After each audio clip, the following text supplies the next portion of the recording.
You may have heard the verse from Philippians 1:21, which says, "For me to live is Christ, and to die is gain." But what you may not know is that the whole letter of Philippians has more to say about suffering than almost any other book in the New Testament. The Apostle Paul wrote this letter to the church in Philippi, where some of his closest friends and most long-term supporters lived. And Paul, in the meantime, was suffering in prison. His friends in Philippi were also suffering from religious persecution, and all of them were sharing in the suffering of Jesus to the point where Paul wrote about dying like Jesus. So when Paul says to live is Christ, he means that to go on living means to go on suffering. It means to continue being in prison, to continue being persecuted for obeying God.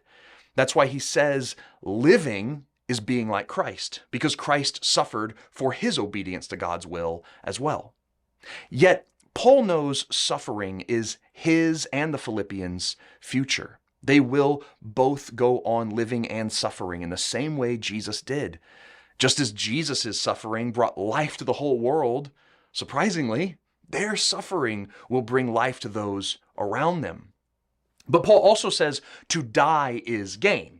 Most of us don't think about dying as a way to get something, but as the place where we lose everything. However, Paul knows that when he dies, he will be with Jesus, which for him is the greatest gain imaginable. Just as Jesus, before his death, rejoiced that he would soon be rejoined with his Father, Paul rejoices that when he and his friends die, they will be with God too.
Hey everyone, David here again. We hope you enjoyed today's daily refresh looking at the book of Philippians and how to live is Christ and to die is gain. We put together a reading plan for you that walks through the entire book of Philippians chapter by chapter. We invite you to start it with us now. Just click the link below to visit our partner page and start the plan today.